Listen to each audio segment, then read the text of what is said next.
Good day, my student. Today we're going to talk about the self according to philosophy.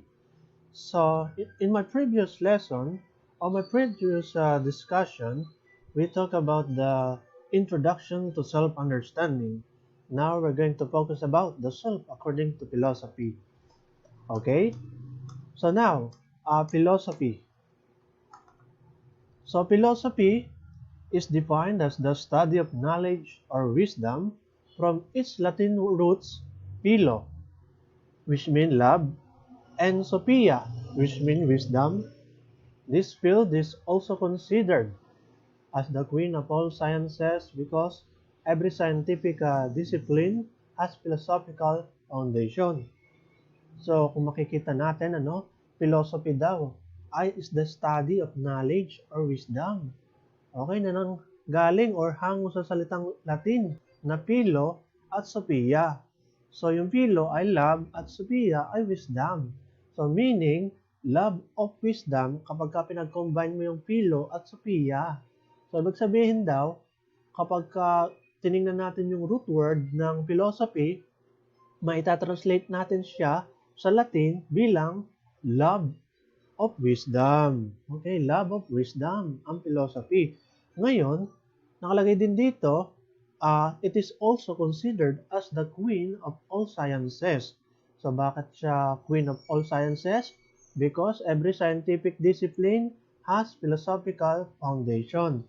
So meaning, ganito kasi 'di ba kapag tayo gumagawa ng isang scientific study, at kapag nagkakaroon ng scientific experiment, gusto mo alamin yung truth behind it. Okay, using scientific method, okay, you start to conduct different ways para mapalabas, okay? Makuha mo yung truth behind it, yung kahinatnan behind it, yung result. Yun nga yung panghuling nakalagay sa scientific method, yung result, kumbaga, to obtain result, mga ganon. So, kumbaga, titingnan mo yung truth. Kaya laging parang dating kapag may mga bagay na pinag-uusapan, gusto lagi scientific, which mean merong talagang valid evidences, mga pinagkukunang ebidensya na talagang magsusupport dun sa proposition, dun sa sinasabi, para talagang matindi, matibay yung sinasabi mo. So, ganon. Kahit sa ibang mga bagay, yung pagka mga scientific, okay? Kailangan base daw sa siyensya para maniwala, okay, sa isang bagay. Bago ito paniwalaan. Kaya nga sinasabi na queen of all sciences daw yung philosophy kasi nga, yun, nakikita mo, through philosophy na sinasabi, love of wisdom, parang ang dating, mas nagboborod yung knowledge mo, yung wisdom mo, umuusbong, okay, sa paraan ng pagtatanong, sa paraan ng pananaliksik, okay? Para makagain talaga ng knowledge and wisdom. Okay? So, ganon. Alright. So, next, yan. Various thinkers per century try to explain the natural causes of everything that exists. Okay? Specifically, the inquiry on the self preoccupied these philosophers in history. Yan, the Greek philosophers were the ones who seriously, questioned myths and move away from them in attempting to understand reality by exercising the art of questioning that satisfies their curiosity, including the question about self. So yan, yung panahong una, kung matatandaan nyo, siguro diniscuss na nito sa personal development, sa personality development nyo nung high school kayo. Okay, yung mga Greek, about dito sa philosophy. Yung mga Griego kasi, sila yung mga una talaga na sabihin natin na thinkers. Okay, marurunong, pagdating sa mga buhay-buhay in terms of, philosophy, Okay? So, natural causes of everything. Ito kasing mga philosopher na mga various thinkers na gusto nilang malaman yung mga dahilan ng mga bawat bagay. natural causes of everything. Okay? Kaya nga sinasabing ganon. That exists is specifically the inquiry on the self. Yan, lalo na about sa sarili. Ano? So, yung mga salita or yung mga katanungan na who am I? Like that, ano? For example. And then, nakalagay dyan, ito ano, the Greek philosophers daw were the ones who seriously question myths and move away from them in attempting to understand reality by exercising the art of questioning. Yan, mamaya bibigyan ko yan ng emphasis, yung the art of questioning. Ano? So anyway, speaking of who seriously question myths and move away from them in attempting to understand reality. So, sa panahon ngayon, ano, halimbawa, may tao, kilala siya, no? Si James Randi ang pangalan. So, si James Randi, isang sikat na magician, isang sikat na trickster, okay? Skeptic. Okay? Siya ay mga 90 plus years old na, so napakatanda na. Pero, in his whole life, ano, ang kanyang trabaho ay ang pagiging magician, ano? Ang mga ganon. At debunker. Okay, yung parang nagdi-debunk ng mga magic. Okay, pinapahiya niya sa TV mismo, no? Sa public TV, yung mga magician. So, ganito kasi ang nangyari sa kanya, no? Si James Randi, nag-offer siya ng $1 million. So, $1 million, biruin mo yun. Sa tao daw na makakapagpatunay that supernatural exists. Such as yung mga multo siguro, okay, mga ganon, oo. Kasama na yon. At saka yung mga magic talaga, okay? Kaya ang ginagawa nga niya, ano, dinidebunk niya ang bawat magic. Okay? Yan, mismong sa harap or sa public, ano? Yan, pinapalabas yun sa TV sa ibang bansa. So, ganon. Okay, nung dati pa yan, pero sa ngayon, si James Randi, siguro hindi na siya ganong ka-active, ano? Kumbaga ang idea, sa panahon ngayon, ano, kinukumpara ko lang dun sa panahon ng Greek, ano, ng mga philosophers, dinidebunk, okay, yung mga myths na akala natin totoo. Pero yung pala, there's something hidden, there's something, kumbaga, mystery na mapapatunayan natin na yung pala, merong ginagawang paraan para matricks or ma-fool ang mga tao na para mapaniwala sila. Okay? Sa ganong kaisipan.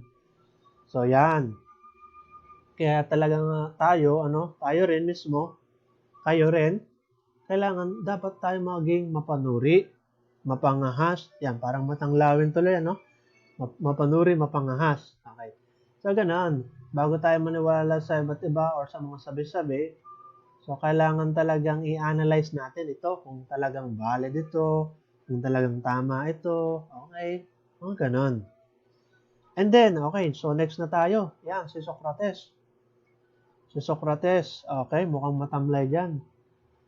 So ngayon, yan, ikukwento ko si Socrates. May tinatawag daw tayo na pre-Socratics, ano? So kapag ka sinabi nating pre-Socratic, ito yung katawagan. So nakalagay dyan muna, no? So basahin ko muna. So group of early Greek philosophers, most of whom were born before Socrates, whose attention to questions about the origin and nature of the physical world has led to their being called cosmologists or naturalists.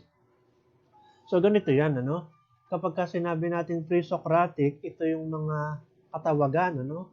Na term na ginamit, okay, nung group of Greek philosopher particularly. Ito kasi yung mga pre-Socratic, okay, kaya nga sinabing pre-Socratic, meaning, ito yung mga nabuhay bago umusbong, okay, si Socrates. Bago nabuhay si Socrates or bago naging popular siya sa kanyang career bilang isang philosopher, no? So, ganun. So, ngayon, ito, pre-Socratic, whose attention to question about the origin and nature of the physical world has led to their being called cosmologists or naturalists. So, ganon. So, meaning, itong mga pre-Socratic na ito, talagang ang idea dito ay mga tao, group of people na philosophers na Greek, ang attention nila ay to question about the origin, okay? Yung mga pinagmulan ng ating mundong ito and the nature of the physical world. Okay, mga ganon. Ito, example, sina Thales. Okay, siguro kilala niyo naman sina Thales, Sina Pythagoras, yan. Ito, mga na-meet nyo na ito sa mga math subject nyo, si Pythagoras, yung naggawa ng Pythagorean theorem. Yung kapag sinasabi natin ang Pythagorean theorem, the square of the hypotenuse is equals to the sum of the squares of the other two sides. Ayan, kapag sinasabi ng Pythagorean theorem. And then, ito sina Parmenides, okay?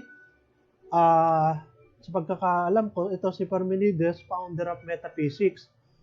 Sina Heraclitus, okay? And so on. So, ang dami nila. So, kumbaga, mga mathematician sila, halimbawa nga, si Thales, ang mathematician, astronomers, famous siya for predicting solar eclipse. Kumbaga, makikita nyo common sa kanila, nag-aaral sila ng physical world. So, sa pagkakalculate, okay, mga ganun, So, kahit kayo rin, halimbawa, may subject kayo, magkakalculate kayo ng mga area of kung ano-ano. Yan, mga ganon. The measurement of ganito, ganoon. Yan. So, math, So, to question about the nature of the physical world. Okay, yung physical world ang tinitingnan natin dyan, Pero yung mga binanggit ko ng mga famous talagang nag-originate, For example, nga si Thales, for predicting solar eclipse. Okay, so gumamit siya ng mga instrument, yung mga telescope, kumbaga, kung ano-ano pa. Kung ano mang measurement na ginamit niya, yan, sina Pythagoras, yung Pythagorean theorem, yung right angle triangle, mga ganun, Anyway, so moving on, kumbaga ang idea nga, they were concerned with explaining what the world is really made up of and why the world is so and what explain the changes that they observe around them. Okay? So, kaya nga physical world. Pinag-aaralan nila yung mga ganun, Yan. Kabilang na sa pre-Socratic yung mga binanggit kong pangalan. Sina Thales, Yan, sina Pythagoras. Pero, yan. Kumbaga, example ko lang. So, next, yan. Unlike pre-Socratics, Socrates was more concerned with another subject, the problem of the self.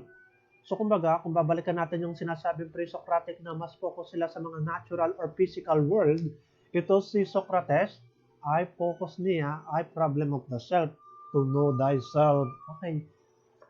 Marahil, may napapakinggan na kayo mga ganong kataga, To know thyself. So, galing yung kay Socrates. So, yun ang talagang main focus ni Socrates.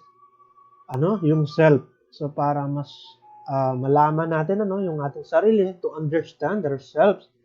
Alright. So, ito, si Socrates na ito, he was the first philosopher who ever engaged in systematic questioning about the self. So, pinakaunang philosopher daw na gumamit, or parang nag-apply ng systematic questioning about the self.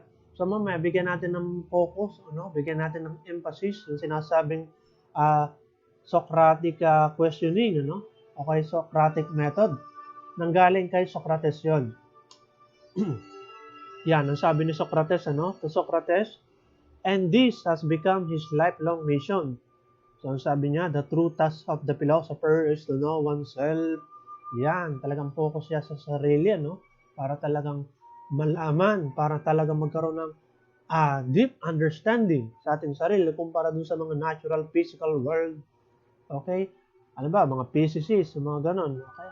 Na mai-relate natin sa pre-Socratic yung mga physicists. Okay? Dahil nag-aaral sila sa mga natural world Okay? So, yan. Next. Ayan. So, sabi din ni Socrates, ito yung parang isa sa, sabihin na natin, pinaka-famous na quotes ni Socrates. Okay? Talagang sinabi niya, The unexamined life is not worth living. So, the unexamined life daw is not worth living. So, ibig sabihin niya, walang kwenta kung hindi mo rin pala talagang pag-aaralan ng iyong sarili. Okay? So, kasi si Socrates, ang sabi niya, ang pinaka-worst daw that can happen to anyone ay to live but die inside. Okay, mabuhay ka man in a way na wala kang kaalaman, wala kang pagkaintindi ng malalim, okay, sa iyong sarili, so wala ring kwenta. Parang ganun ang idea ni Socrates. In a way kasi, kapag ka naintindihan mo ang iyong sarili at mas naunawaan mo, mas malalaman mo yung mga paraan o yung mga bagay na dapat mong gawin at mas umaakto ka ng naaayon, ano? Yan, mga ganon. And then, yan, nasabi ko naman sa ating first discussion, dun sa introduction to self-understanding. So, napakahalaga para kay Socrates na intindihin natin ang ating sarili. So, walang kwenta rin daw ang ating buhay kung hindi rin naman natin iintindihin, kung hindi rin namin i-reflect ang ating sarili. Okay? Mga ganon. And then, to give you a short background of Socrates' life. So, ito kasi si Socrates, tinagurian siyang godfly. So, alam niyo ba, kapag sinabi natin godfly, ito yung someone who annoys people by being very critical. So, godfly, ang spelling niya ay G-A-D, tapos fly, F-L-Y. Okay. So, during his time kasi, si Socrates, kumbaga, yung time niya, allegedly, na kinokorrupting daw niya ang mga isipan ng mga kabataan and for impiety. Okay, so kapag sinabi natin impiety, lack of respect for God. So ganito kasi, si Socrates kasi, yun nga, naglilibot dun sa lugar ng Athens, okay? Lugar yun ng Greek, or lugar yun ng Greece, I mean. And then, bawat makasalubong niyang mga tao, kumbaga, okay? Mga matatanda man, o mga bata, okay? Pinagtitipon-tipon niya para tanungin, preposition about themselves and about the world. Okay? Particularly about who they are. So, pinagtatanong nila ni Socrates yung bawat tao na nakasalamuhan niya. Kaya nga tinagurian siya nga godfly Kasi very critical siya na bawat na lang tao na makasalubong niya. Halimbawa, ay tanungin niya about sa sarili, very critical. So, yun ang mga tao siyempre, maiinis, So, parang, bigla kang may nakasalubong, tapos tatanungin ka ng mga, parang sabihin na natin na personal question, about life. So, parang naaasiwa ka, parang ganun ang idea. So, ganun si Socrates, Masyado siyang critical sa mga tao na nakakasalamuhan niya. Kasi nga, yun nga sabi, Socrates took it upon himself to serve as a godfly that disturbed Athenian, men from their slumber and shook them off in order to reach the truth and wisdom. So kapag sinabi natin shook them off, yung parang gustong gisingin ang kamalayan ng mga tao na nakakasalubong niya, So sa pamamagitan ng mga pagtatanong, sa pamamagitan ng pagko-contest ng kanyang mga sabihin na natin paniniwala in certain things. Okay? Ganun ang ginagawa niya Socrates. So kino-contest niya or tinatanong niya, tina-challenge niya ang mga tao na sa kanilang mga belief. So titingnan ni Socrates kung tama ba, kung rational ba ito. So maraming mga tanong yan si Socrates. Okay? So napakagaling niya sa argument. So kaya nga ito, may tinatawag tayong Socratic method. Ito, bigyan ko na to ng focus or bigyan ko na to ng emphasis. So kapag sinabi natin Socratic methods, it involves the search for the correct or proper definition of a thing. So nakalagay dyan, ang definition, the method of inquiry and instruction consisting of a series of questionings, the object of which is to elicit a clear and consistent expression of something supposed to be implicitly known by all rational beings.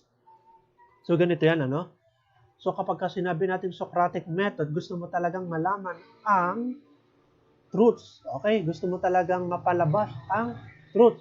So sa paanong paraan? So in this method, kumbaga, Socrates did not lecture. He instead would ask questions and engage the person in a discussion. Okay? So he would begin by acting as if he did not know anything and would get other person to clarify their ideas and resolve logical inconsistency. So ganito, ano? So kapag ka sinabi natin Socratic method, kumbaga pinapalabas mo yung truth sa pamamagitan ng pagko-question sa ibang tao. Halimbawa, ginamit mo itong paraan ng Socratic method in which rather than the teacher feeling the mind of the student, halimbawa sa teacher to student, rather than the teacher feeling the mind of the student, both are responsible for the dialogue forward and uncovering the truths. Okay? So ito, for example, ganito. Nagtanong kayo sa akin. So since teacher nyo ako, since professor nyo ako, okay, may nagsabi sa inyo na isa, Sir, what it means to love another person? So halimbawa, ganun ang tanong nyo sa akin o ganun ang tanong ng isa sa inyo. And then, alam mo, ang tatanong ko sa iyo or ang sasagot ko sa iyo pala ay itong respond ko na I might ask you how you define love between two people. So kapag ka tinanong mo sa akin what it means to love another person, biglang ang gagawin ko, I'm going to ask you how do you define love between two people? So tinanong mo ako, Sir, what it means to love another person? Then ang sagot ko, how do you define love between two people? So ganon. Kumbaga parang ang idea, binabaling ko sa iyo yung iyong sagot. Okay? Kumbaga, ano yung view mo, ano yung thoughts mo, okay? Sa ganong konsepto. Okay?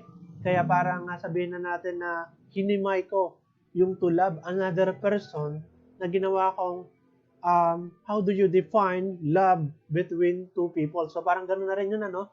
So parang ang idea, your own definition, to know your own definition, your own standpoint, your own viewpoint regarding to that matter. So kapag ka nalaman ko ang iyong parang sabihin na natin your own explanation regarding to that, your own views about that, so magko-comment ako, ano?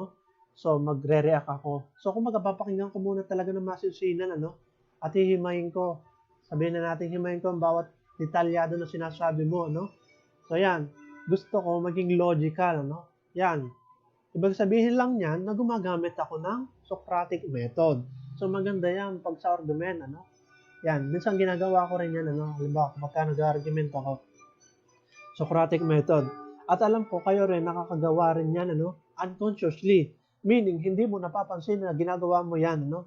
Okay? Socratic method in a way na, halimbawa, kapag ka nakikipagtalo ka, okay, nakakapag-argue ka, so hindi mo namamalayan na kapag ka tinanong ka ng ka-argue mo ng something, okay? And then, ang iyong balik na sagot ay tanong rin. So, parang ganon. Okay? So, yan. Tinatawag siyang Socratic method. So, ito, Socratic method, kung ma-relate natin sa psychology, so may tinatawag tayo sa psychology na CBT.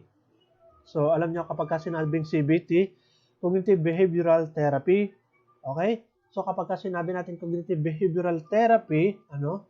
Kumbaga ang idea, ito yung therapy ng psychology, ano? In which, alam ba, ito yung paraan para sa mga depression, para sa mga nakakaranas ng mga anxiety disorder, okay? Mga ganon. And different mental disorder. Okay, hindi lang naman ganon, ano?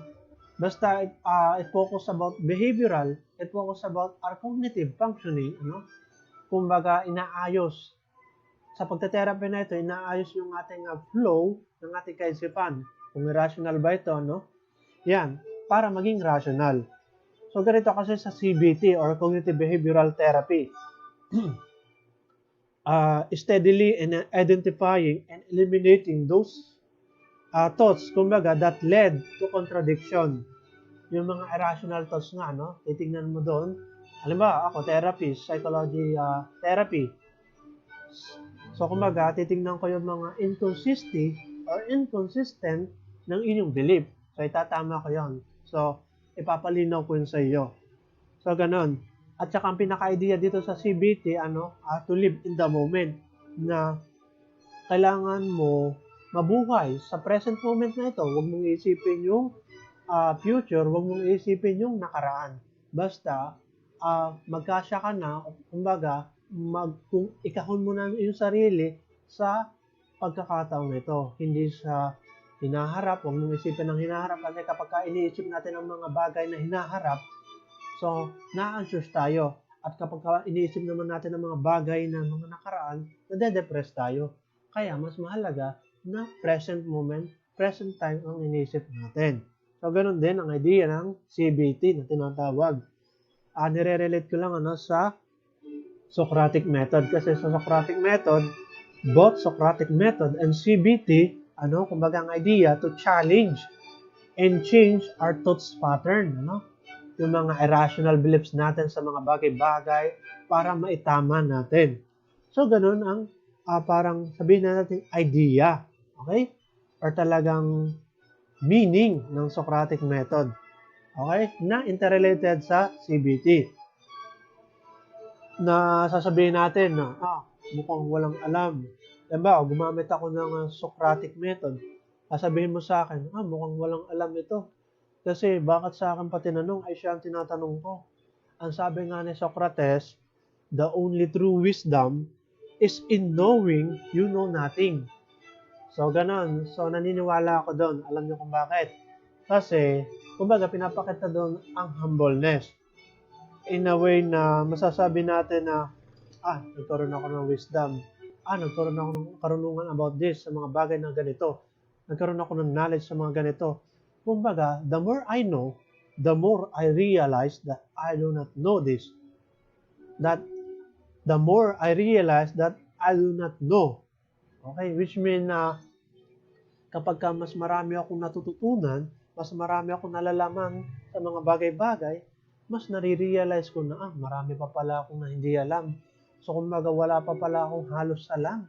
Okay? Kumbaga, nagpamukha sa akin yung karunungan ko, yung aking kaalaman sa mga bagay-bagay na malalim, yung sabihin na natin humility, na wala pa pala akong alam sa mga ganito kasi napakarami ko na ngayong nalaman pero yung pala, gatiting lang ang alam ko kaya masasabi ko na halos wala pa pala akong alam about sa ganitong bagay. Kaya ganun, the only true wisdom is in knowing you know nothing. Okay. Okay, para ma-realize mo talaga na hindi ko pala talaga alam yung ganung bagay.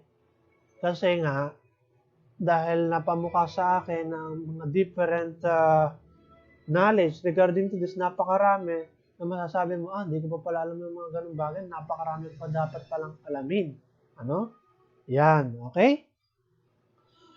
So, and then, next na tayo. So, next, kay Socrates. Ito, si Socrates, according to Socrates, self is dichotomous. So, kapag sinabing dichotomous, two. Okay, two. Yan, composed of two things.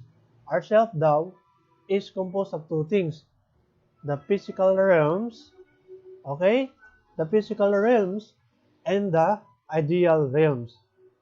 So, kapag sinabi natin nga physical realms, okay, nakalagay dyan, or the one that is changeable, temporal, and imperfect. So, nakalagay dyan, the best example of the physical realms is the physical world. Okay. So, dito kasi sa physical world na ito, consisting of anything we sense, like we see, smell, feel, hear, or taste. So, using our senses, kaya tayo nagkakaroon ng parang communication or interaction with our physical world using our senses. At ang pinaka-example nga daw ng physical world, okay, which is consist talaga ng ating senses. Okay. At yan nga, sinasabi na ang ating physical realm, physical world, is always changing and deteriorating. So, bakit? Di ba ang ating physical self, kumukupas. Yung ating physical self, Di ka, kapag ka tumatanda tayo, so nangungulubot ang ating balat, humihina ang ating senses, humihina ang ating pandinig, lumalabo ang ating paningin. Okay, mga ganon. So yan, physical realms. Kaya nga sinasabing temporal siya, kumbaga, impermanent, imperfect, changeable. Pero, alam niyo ba, ang sabi ni Socrates, Socrates would like to emphasize that knowing or understanding oneself should be more than the physical self or the body. So, hindi lang naman dapat nga daw sa ating physical body tayo mag-focus, or sa outward appearance. Kaya yan, dyan napapasok yung tinatawag nating ideal realms na sabihin na natin, yun nga, sinabi ni Socrates na kabilang dun sa dichotomous, na part ng ating self. Ideal realms. Self is dichotomous, which means composed of two things. So, which is these two things? The physical realms and the ideal realms. So, kapag sinabi natin ideal realms, so nakalagay dyan, is the one that is imperfect. Okay? And unchanging, eternal, and immortal. So, ang pagkakaiba naman itong ideal realm, eternal siya, immortal siya, walang katapusan siya. So, while physical realm kumukupas, kung ano nakikita natin sa physical world, yan, ganon. While ideal realms includes the intellectual essence of the universe, like the concept of beauty, truth, and goodness. So, bakit? So, bakit sinasabi natin na eternal? Okay? Yung mga beauty, yung konsepto ng beauty, truth, and goodness. The ideal realms is also present in the physical world. One may define someone as beautiful or truthful, but their definition is limited and imperfect, for it is always relative and subjective. Kumbaga ang idea, it is only the ideal form themselves that are perfect, unchanging, and eternal. So what does it mean? Kumbaga, ang tao may kanya-kanyang paliwanag kung ano yung maganda. At dun sa kanyang definition, their own definition of what is beauty is, so yun yung sinasabi nating perfect, eternal. Kasi yun ang kanyang paniniwala. Yun ang kanyang standard. Okay? It is only the ideal forms themselves that are perfect, unchanging, and eternal. So kapag saan naman natin sinabing truth, ay yung truth kasi, kumbaga, wala siyang pinipiling sitwasyon, wala siyang pinipiling circumstances, wala siyang pinipiling dahilan. Truth is truth, kaya sa ibang mga bagay. Sabi nga, ang katotohanan na magpapalaya sa iyo. Kasi yung katotohanan, walang pinapanigan, walang pinaprotektahan. Serbisyo totoo lamang. So parang 24 oras, Hindi, pero seriously speaking, ang truth, kumbaga, kahit nasa iba kang lugar, so wala siyang parang pinapanigan. Kaya nga truth eh. So, yan, truth. Kaya sinasabi ng truth ay eternal, unchanging. Hindi talaga nagbabago. Truth nga eh. Katotohanan nga eh. Okay? So, ganun. And then next, so para kay Socrates, a human is composed of body and soul. Okay. Ito kasi, itong body, yun na nga, para na rin siyang physical realms. O yun na yun. The first belong to the physical realms because it changed. Yun nga, yung ating body, physical body, it is imperfect. And it dies. Namamatay, nabubulok ang ating physical realm or physical body. And the latter, or yung ideal realms, belong to ideal realm nga, for it survives the death. So kahit kamatayan, hindi mahiwalay ang ating, sabihin na natin yung love, kahit kamatayan, hindi yan mahihiwalay, So kasi, halimbawa, namatay ka, at may iniwang kang legacy, Kumbaga yung pag-ibig na iniwan mo, halimbawa, legacy ay pag-ibig sa mga tao, yung pag-intindi mo sa mga tao in a way na marami kang natulungan. So, kumbaga, yung legacy mong yun, hindi nawawala eternally, immortal, kahit namamatay ka. So, yun. Diyan papasok rin yung ideal realms or yung iyong soul. Okay, na sinasabi ni Socrates. Kaya maganda yung ganun, ano? Habang nabubuhay ka pa, so magkaroon ka ng contribution sa mundong ito, no? Mag-iwan ka ng legacy na kikintal, hindi lamang kikintal sa bawat kaisipan ng mga tao na kilala ka, kundi bagkus magkakaroon ng parang talagang impact sa buhay nila, no? Mga ganun. Halimbawa nga, yung mga pagtulong sa mga kapwa mo in different ways. Okay? Aalalahanin ka nila. Halimbawa, kapag ka namatay ka, okay, nauna ka, pero di ko naman sinasabi sana mamatay ka. No? So, example lang, ano, na deads ka, namatay ka in, halimbawa, pagkalipas ng 80 years or 90 years, sabihin natin 100 years, okay? Pag namatay ka na, kapag ka ang edad mo ay 100 years, so kumbaga, kapag ka namatay ka at may iniwang kang legacy, yan, talagang aalalahanin ka ng iyong mga next generation, ng iyong anak, ng iyong mga apo, ng iyong mga kamag-anak, or mga iyong mga tao na kilala ka. Okay? Kung famous ka man, halimbawa, kaya kung makikita nyo, mga tao na famous, okay, marami silang talagang mga fans, pero hindi naman yung sa mga fans, ano? Kumbaga mababaw na term yun, yung mga fans, kundi yung talagang legacy, yung mga naiwan mo sa mundong ito, sa mundong ibabaw, bago ka mawala, bago ka lumisan. So, yun ang napakalaga. So, next na tayo. The self, according to Socrates, is the immortal and unified entity that is consistent over time. So, for example, a human being remains the same person during their childhood to adulthood, given the fact that they undergo developmental changes throughout their lifespan. Kumbaga, sabihin na natin na nag-iiba ang ating physical self or physical world, ang ating physical body, kumukulubot, kumukupas, okay?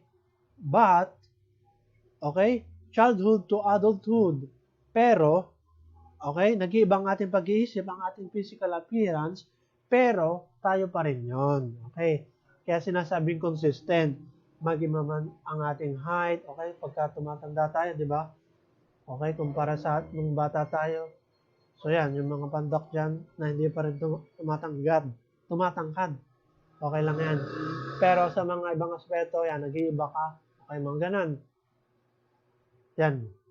And then, kumbaga ang idea kasi, mag-iba man ang ating physical appearance, ang ating pag-iisip, ang ating behavior, okay, as we grow older, okay, kumpara nung bata tayo pa rin yun. Ourself pa rin yun. So, nagkakaroon lang ng developmental changes. Kaya sinasabi ni Socrates, immortal and unified entity that is consistent over time. Yung ating sarili. Yun. Okay. So, yan. Next, Plato naman. So, pag binasa natin sa Tagalog, Plato. Parang Plato, no? So, yan. Si Plato naman tayo, no? Plato. Ito si Plato. So, sige. Ito yung parang pinakasama rin ng kanyang theory about the self. We have three components. So, the components na ito ay first, the reason. So, sinasabi, ang reason daw enables human to think deeply, makes wise decision, and achieve a true understanding of eternal truths. Plato also called this as divine essence. Okay? So next, mamaya ko siya palawanan, the appetite. So the appetite is the basic biological needs of human being, such as hunger, thirst, and sexual desire. The next, the three components of the soul is the spirit. It is the basic emotion of human beings, such as love, anger, ambition, aggressiveness, and empathy. So ganito, itong three components of the soul, okay? So sinasabi ni Plato, these three elements of the self works in every individual inconsistently. So maaring yung reason, masyadong gumagana siya, pero yung appetite mo, hindi siya masyadong gumagana. in the same time. So for example, itong reason, sabihin na natin na, yun nga, matalino ka, magaling ka mag-isip, nag-define nga ito sa think deeply, make wise decisions, and achieve a true understanding of eternal truths. Pero dahil matakaw ka, okay, halimbawa, appetite, such as eating na lang, specifically, so isa sa magandang example, ng appetite, matakaw ka. So ngayon, wala kang control sa sarili mo, sabihin na natin na book smart ka, ang talino mo sa mga bagay-bagay, in terms of academics, at kung ano-ano pa. So, pero when it comes to appetite sa pagkain, dahil mataba ka talaga at mahilig kang kumain, so yan, hindi mo nakokontrol. So, dyan pumapasok yung gluttony. Pagiging matakaw na walang control sa pagkain. Ngayon, kumbaga, hindi siya nagiging consistent in a way na hindi nagsasabay yung reason mo at appetite mo. Okay? So, kaya sinasabi na itong three elements or components na ito ay works in every individual inconsistently. Same as the spirit. Diba? Sinasabi natin, may mga tao ang tali-talino, pero pagdating sa pag-ibig, ang blank. Okay, so kaya na lang punan doon sa salitang blank na yan, no? So, ang tali-talino, pero when it comes to pag-ibig, so, ang ano-ano niya, no? Yan. Okay. So, yan, makakarelate naman ka sa mga ganyang bagay, no? Minsan talaga may mga ganun tao. Or maraming tao ganun. Ang tali-talino, pero when it comes to emotion, hindi nila makontrol. Hindi nila parang maisip kung ano ba yung tamang i-emote, no? Parang mga ganun. So, next.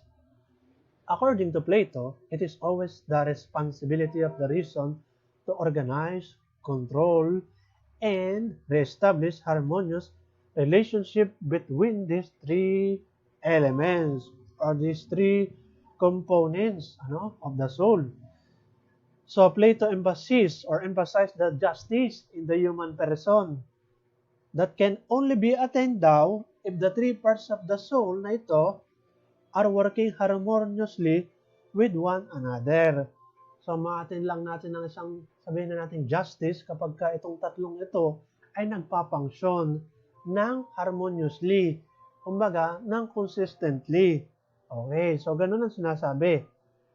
So, yun nga, kailangan natin makontrol lahat.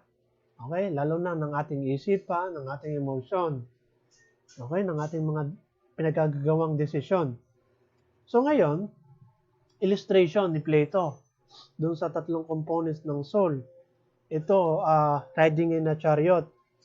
So, kumbaga, ganito, for example, the soul is like a winged chariot. So, bagaman walang pakpak, winged chariot drawn by two powerful horses. Ito, dalawang kabayo. For example, ito yung puting kabayo. Okay? Drawn by two powerful horses, a white horse, ito ang nagre-represent ng spirit. Nagre-represent ng spirit. Okay? And then, the black horse, aray niya nasa likod. So, for example, dalawa lang sila, So, ito lang dalawa. Okay? Ito yung white horse, okay, na nagre-represent ng spirit. At saka itong black horse, nagre-represent ng appetite. Okay? Itong ito. So, ngayon, the charioteer is reason. Ito, reason, or tinatawag nating rational self, itong nagko-control. Ikaw na ito na nagko-control ng dalawang kabayo, Habang nasa chariot ka, nakasakay ka. Ikaw na charioteer, tinatawag kang rational self or reason. Yung sinabi nating reason, The components or components of the soul, the reason. So ngayon, itong charioteer na ito, na ikaw na ito, na rational self, or the reason, is tasked to guide the chariot to the eternal realm by controlling the two independent horses. Independent-minded horses. So magkaiba sila ng utak, magkaiba sila ng isip. So ngayon, ikaw na rational self, ikaw na spirit, okay? Ikaw yung nagko-control dito sa inconsistent na part mo, inconsistent na pag-iisip ng dalawang kabayong ito, which is is which is the yung kanina, yung appetite mo, okay? And the spirit. Okay? Spirit at appetite. So, ganon. So, ikaw ang nagko-control sa dalawang yun. Bilang ikaw na self. Bilang ikaw na nakakapag-isip ng tama, ng rational. Okay? So, those charioteers who are successful in setting a true course and ensuring that the two steeds work together in harmonious unity achieved through wisdom and banquet with the gods. So, ganun kasi ang illustration ni Socrates, ano? So, parang ang idea, control mo na itong dalawang horses na ito. Okay, ikaw na charioteer. So, mapapapunta ka na sa iyong Panginoon. Okay, gods. Banquet with the gods. At ma-attain mo na yung wisdom. However, those charioteers who are unable to control their horses and keep their chariot on track are destined to experience personal, intellectual, and spiritual failure. So, same as life. Kapag hindi mo nakokontrol yung iyong pag-iisip in a way na unhealthy na ito, at saka yung iyong emotion, di ba? So, nakaka-apekto siya sa iyong relationship. Okay? Kapag hindi mo nakokontrol yung pag-iisip mo, yung iyong emotion. So, yan, ganon. So, moving on, I think maliwanag naman sa inyo ang ilustrasyon kong ito, no? So, mainly, ang ilustrasyon na ito ay galing kay Socrates mismo, no? Yung charioteers. Okay, next. René Descartes. So, si René Descartes ay tinaguri ang the father of modern philosophy. So, siya ang ama or founder ng modern philosophy. So, ngayon, ito, si René Descartes na ito, no? So, wait. Meron siyang famous quotation or famous na sinabi. Di ba? Alam niyo na yan, ano? Yung cogito ergo sum. Kapag sinabi natin cogito ergo sum, I think, therefore, I am. So, bigyan natin siya ng linaw, ano? Kapag sinabi nga cogito ergo sum or I think, therefore, I am. So, yan. Ito kasi, kapag sinabing I think, therefore, I am, you're able to think. And after you know that you are thinking, therefore, you exist. So, kumbaga ang idea, yan, aware ka. Nagkaroon ka ng self-conscious about yourself, your self-existence. And therefore, you exist. So, parang ganun ang idea, no? So, bigyan ko siya ng masyadong detalyado sa next pagpapaliwanag ko, no? So, I think, therefore, I am, kumbaga pinaka-idea niyan, naisip mo, nakapag-isip ka, na nag-exist ka, aware ka sa iyong sarili. And therefore, nag-exist ka nga. So, ganun. Well, diyan pumapasok yung doubting. Doubting, doubt, the power of doubt. So, ngayon, doubting makes someone aware that they are thinking, being, thus they exist. So, sa pag-iisip mo na, nag-exist ba ako? Bakit aware ako na ganito nga pala ako, na nag-exist ako? Ngayon, sa pagkakaroon mo ng doubt na yun, therefore, you are existing. The essence of existing as a human identity is the possibility of being aware of ourselves. Okay? Being self-conscious in this way is integral to having a personal identity. Okay. Yan, yun na nga, sinabi ko. So, he explained that in order to gain true knowledge daw, one must doubt everything, even own existence. Okay? So, doubting makes someone aware that they are thinking, being, thus they exist. So, the essence of self is being a thinking thing. Okay.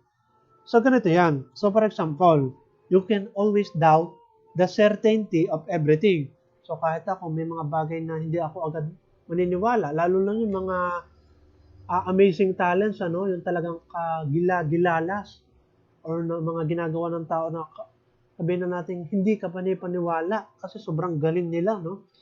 Yung mga talents nila na ipinapakita or mga extraordinary feats. Okay, halimbawa, si David Blaine, okay, gumawa siya ng pagsisid sa yelo ng 20 minutes. Okay, mga ganon. So, hindi siya namatay.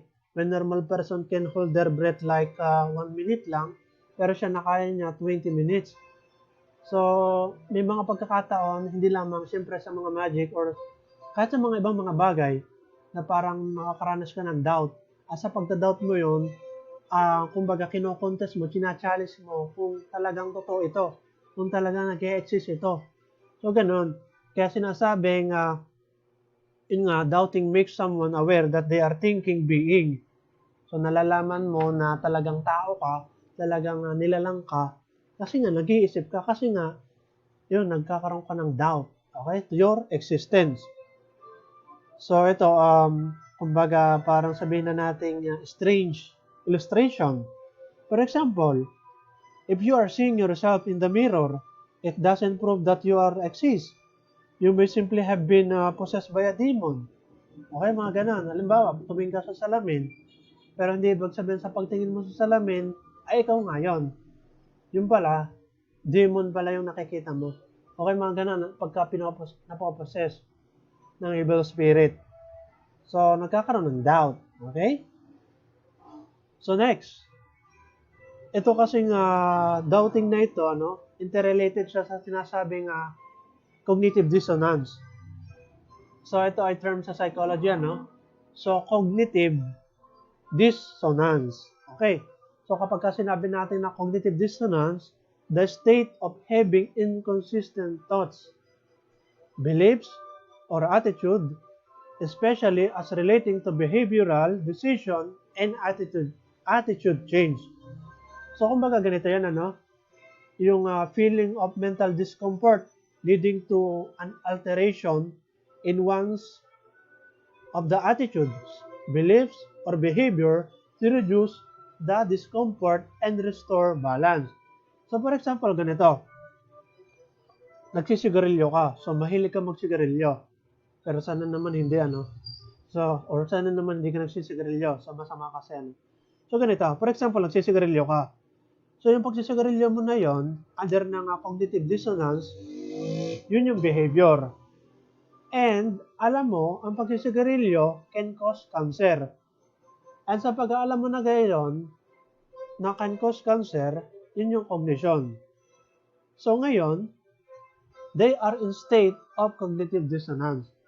So, mapapaisip ka, masama pala yung pagsisigarilyo, baga mo nagsisigarilyo ako. Ngayon, ang tawag doon, cognitive dissonance, in a way na, kailangan ko palang i-balance ang sarili ko na hindi ako laging magsisigarilyo. O sabihin na natin na mahilig kang uminom ng kape. So, para magising ka. So, napaisip ka, masama pala yung laging pag-inom ng kape kasi nakaka-nervous. Okay, nakakataas ng heart rate. Okay, mga ganon. So, kumbaga, sa pagkakaroon mo ng awareness, okay, nagkakaroon ka ng mental discomfort, at sa pagkakaroon mo ng mental discomfort na yun, nagkakaroon ka ng changes in your behavior para mabalance ang iyong kilos, mabalance ang iyong karakter. So, ganon. So, kinokonekta ko lang yung sinasabing doubting ni René Descartes sa tinatawag sa psychology na cognitive dissonance. Okay? So, next. Okay. The self then for Descartes is also a combination of two distinct entities, the cogito. Okay? So para kaya Descartes may tinatawag tayong cogito. The things which is the mind and the extensa or extension of the mind, which is the body. Okay. So kumbaga ano lang siya?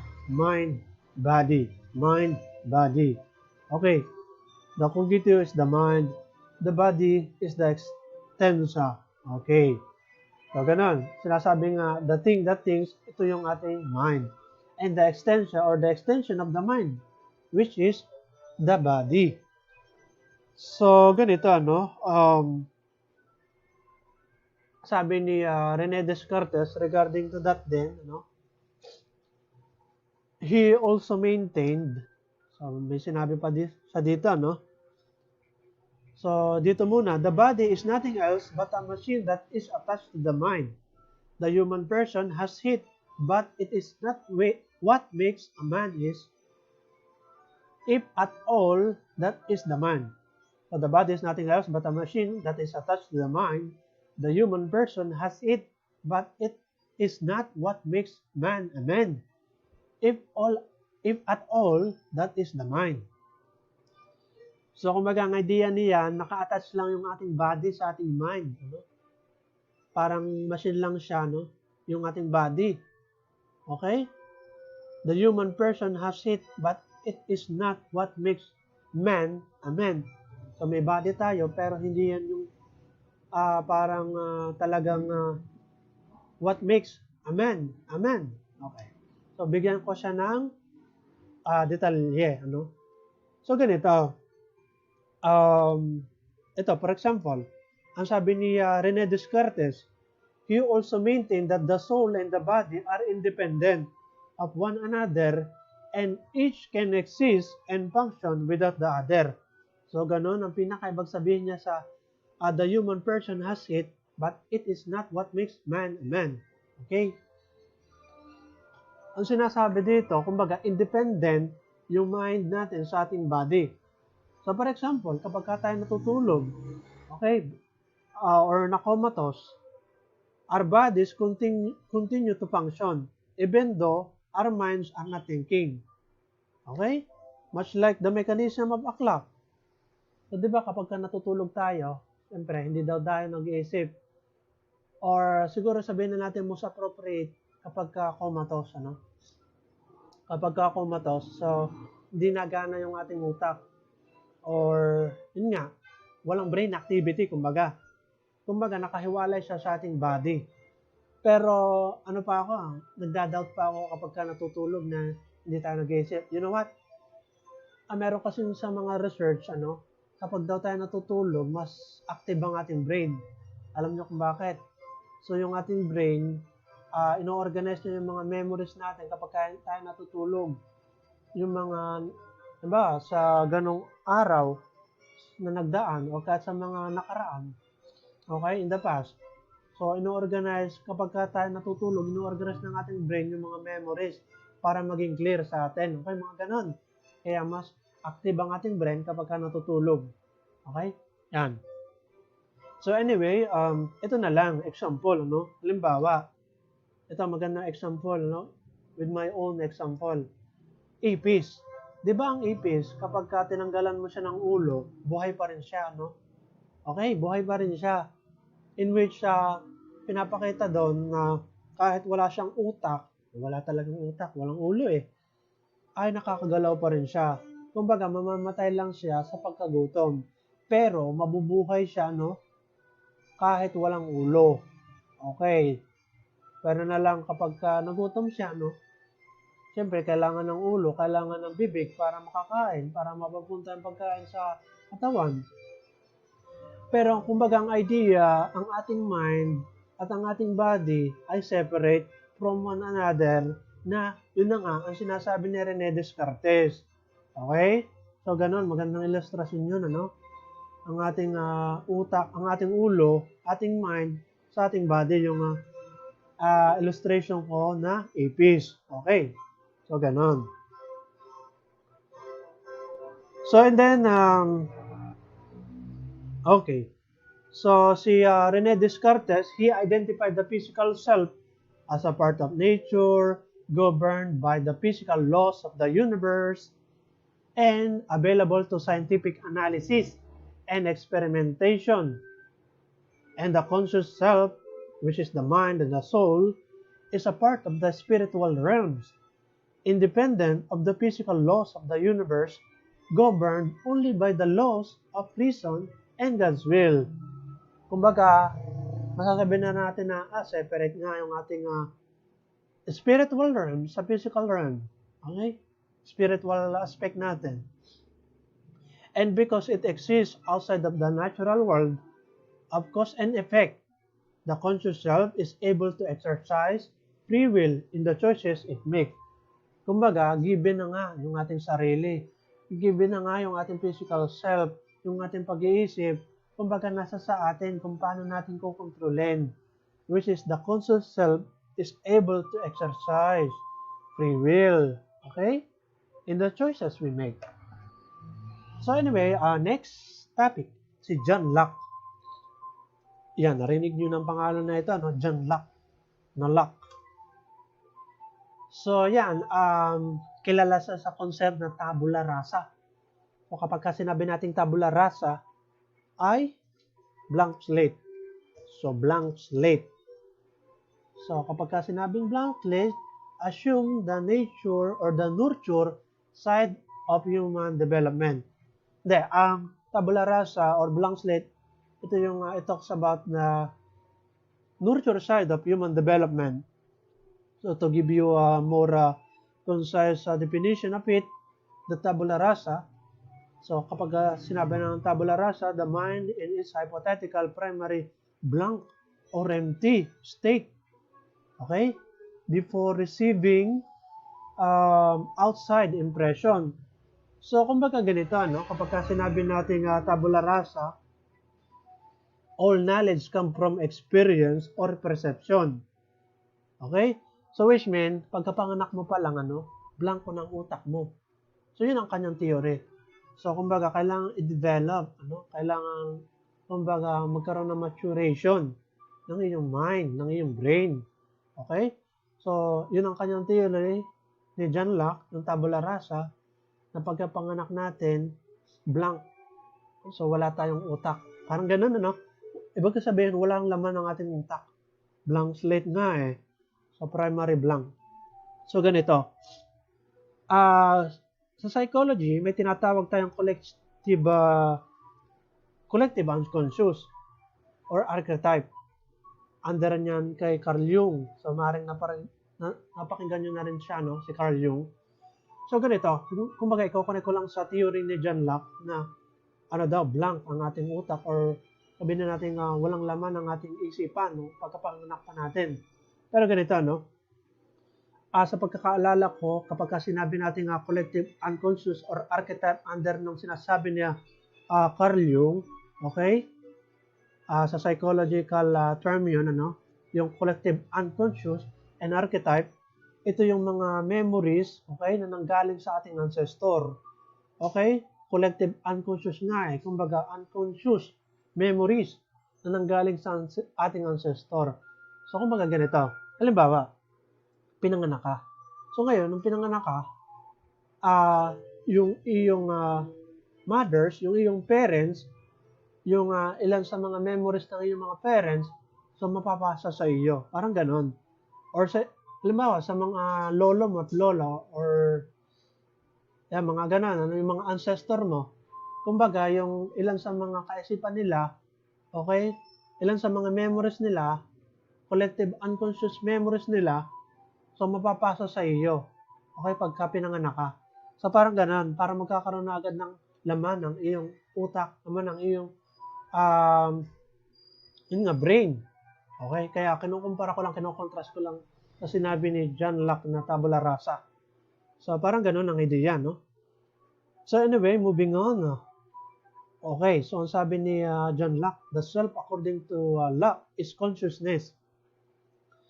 In his essay entitled On Personal Identity from his famous work, Essay Concerning Human Understanding, he discussed the reflective analysis of how an individual may experience the self in everyday living.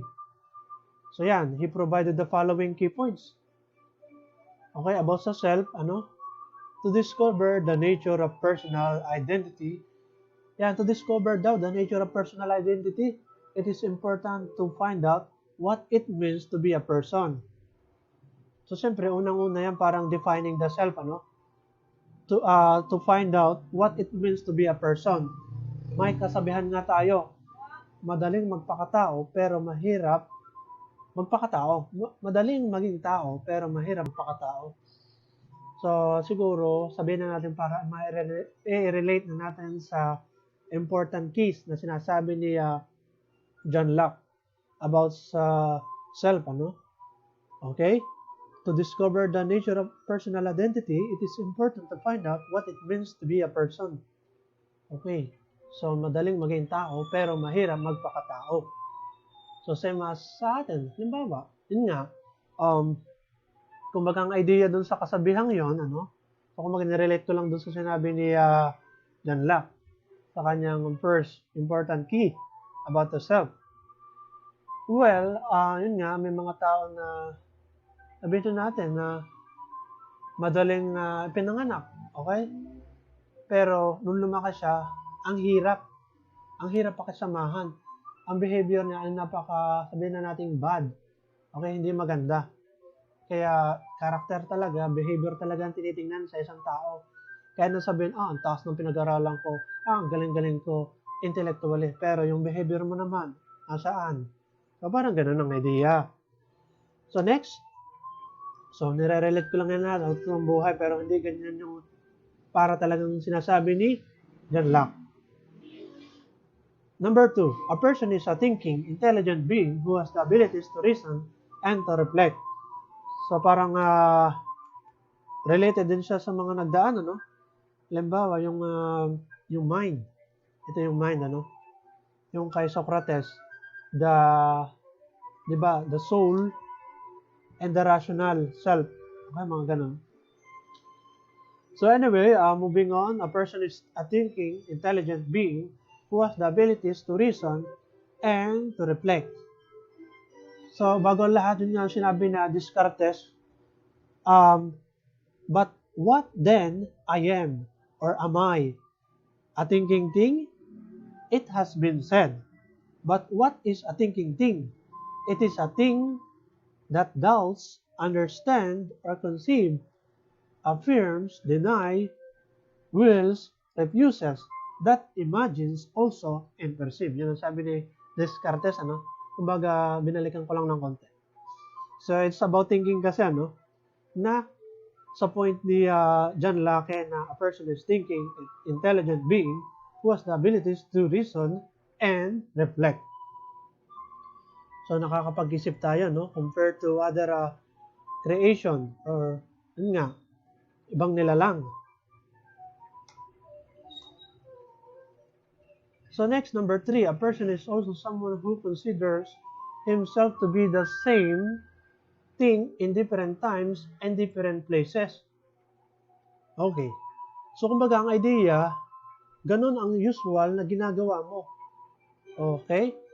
Same thing nga eh. In different places, in different situation. So, yung parang kay John, ano, pero mas sa susunod na points ni John Locke, mas appropriate siyang example yung kay John. So, anyway, moving on, ano?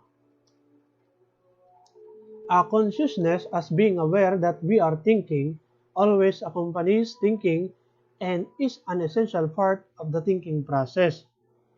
Okay, we are aware of what we are doing nga eh.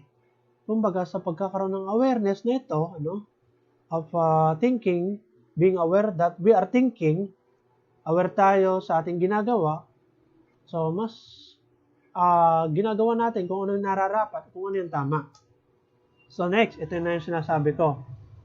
Consciousness makes possible our beliefs that we are the same identity in different times and different places. So kumbaga kung nare-relate natin dun sa ating discussion dati, ano, dun sa factors of personality traits, which is the situational factors of personality, which mean we act in different ways, okay, based on circumstances, then ano, based on situation. So we play different roles, ano, and act different ways. So base sa ating or base sa sitwasyon. So dahil nga ng ating consciousness nako-conscious tayo. Kumbaga, na kung ano yung dapat natin i-acto base sa ganung sitwasyon. So ganon, situational factors sa personality kung babalikan natin. Kaya sinasabi dito, consciousness makes possible our belief that we are the same identity in different times and different places, which means umaakto tayo ng parehas sa different pagkakataon at different na lugar, no? So kasi nga parang nasabi natin na nakatuon na or naka-program na sa ating kaisipan kung paano tayo umakto base sa ganung sitwasyon. Okay. So next, okay, the bottom line of this theory of John Locke is the self is not tied to any particular body or substance. It only exists in other times and places because of the memory of those experiences. So kumbaga ang idea dito kay John Locke ay hindi about sa mga mind and body na magkakabit sila, kundi base dun sa mismong sitwasyon, base dun sa consciousness mo, no? It only exists in other times and place because of the memory of those experiences mo. So, base sa experiences mo. So, parang ganun ang idea ni John Locke. Base sa consciousness mo, base sa experiences mo sa ganoong panahon, sa ganoong sitwasyon. Okay? So, next. Yun nga. It only exists in other times and places because of the memory of those experiences. Separate siya kasi nga hindi dependent. Hindi dependent yung oras na sabihin na natin oras or time dun sa sitwasyon na yun, ano?